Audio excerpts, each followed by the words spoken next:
Ontario Public Health naloxone training. It started up in September 2011. This is a 40-minute training session that I took September 2nd, 2011. When a person overdoses from an opioid, such as heroin, fentanyl, or OxyContin, they will start to nod off, likely lose consciousness, and may stop breathing. Left alone, they may die. Naloxone will reverse the overdose and stop your friend's system from absorbing the high levels of the opioid circulating in their body. Usually, the person will wake up on their own and may even go into withdrawal. Even if they respond well, they will still need medical attention. The naloxone will wear off after a period of time and they could go back into an overdose. They definitely should not take another dose of the opioid that caused the overdose. Naloxone has already saved many lives. Agencies who work with drug users through needle exchanges and other services should advise drug users to learn more. In many cities, public health offers training and free naloxone to opioid drug users. Users are almost always the first person on the scene when a friend overdoses. With proper training and the free kits, you can save a friend's life. If someone you know overdoses from an opioid, shake them and shout their name. Try to wake them up. If they are unresponsive, call 911 immediately. Inject them with naloxone. Wait for the reaction. Receive medical attention.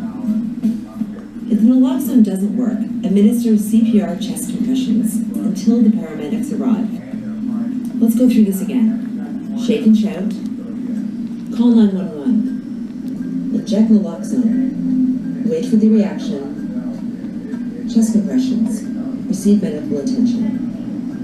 With proper training and the free kits, you can save a friend's life. That's right, proper training. Because it's rescue breathing. This is Daryl Gibeon. He's an emergency physician. He actually wrote a song about it called The Air I Breathe, alias CPR, that's me. It's acute respiratory failure. And the patient needs rescue breathing. Here's my letter, Emergency Medicine News. Anyway, they're teaching the worst possible thing you could do. Here's what you're really supposed to do. All medicine said forever. They've known about it for 5,000 years. We refer to it as Narcan. It's used in opioid addiction or opioid overdoses, normally in people who are addicted. Heroin, some prescription narcotics overdoses. The way that it works, there's multiple different routes to go through, and we give it when someone's not breathing on their own. So if you do encounter someone in this before a paramedic's on scene, you're just going to provide rescue breaths either with a bag valve mask, mouth to mouth, or if you have a mouth barrier device to use. And then, like I said, multiple routes. A lot of times people with heroin addictions, they don't have good veins. So what I have screwed on here right now is our atomizer, and all we do when we're administering Narcan is we actually can just stick it up a nostril, and then we just push it right through there. And they usually get, a dose in each nostril. What we're doing, our main goal with it is not to bring them up right away. It's actually to get them to breathe on their own more normally. If we wake them up too soon, we can cause them to either become violent, they can vomit, or have some sort of reaction that way. And we want to make sure that that airway is protected, because the big problem with narcotics is they're not breathing appropriately, and that's what's killing them. So our goal is to get them to breathing, and if you encounter someone and don't have Narcan, you just got to breathe for them. Or any of the other hundreds of causes of respiratory emergency that mimic drug overdose, you give them air. There's over 1 million people in Ontario taking the hospital with a breathing emergency per year. There's less than 15,000 out-of-hospital cardiac arrests. The only time you give chest compressions only is for a sudden witness cardiac arrest for somebody who's never been trained. There's the mayor and the medical officer of health. January 9th. The paramedic service is actually very well prepared. They all have naloxone. The most important thing when they get on site is actually ventilation as well as oxygen. But I think what we heard loud and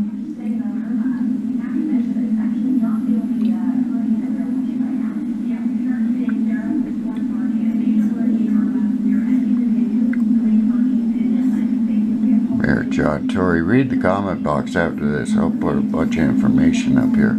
Well, we were told today that, for example, because that precise example was used as to whether other first responders should have naloxone, and it was said that that was not the case, that the priority, for example, when the fire department are often the first to arrive should be on ventilation, as Dr. Yaffe just said. But let me just say this about the budget.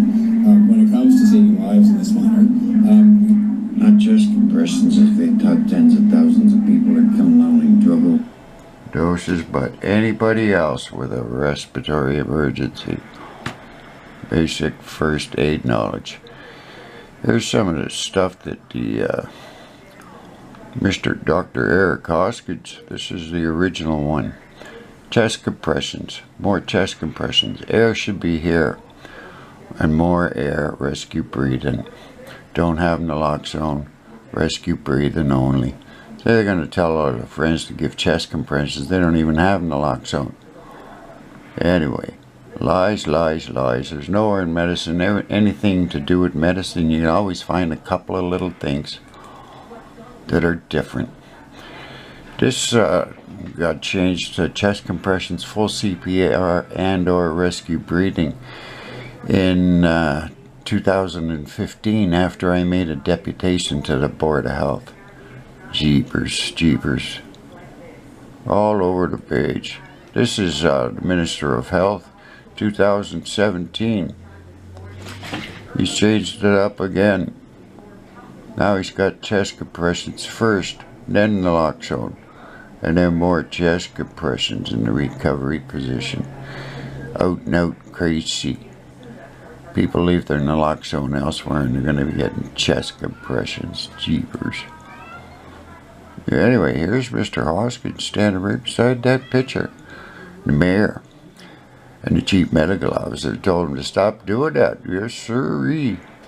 This is June 12, 2017. I made a deputation to the Board of Health the same bloody day about it. This is the Toronto Harm Reduction Alliance. August 2017. Correct air for any of the hundreds of causes of breathing emergency.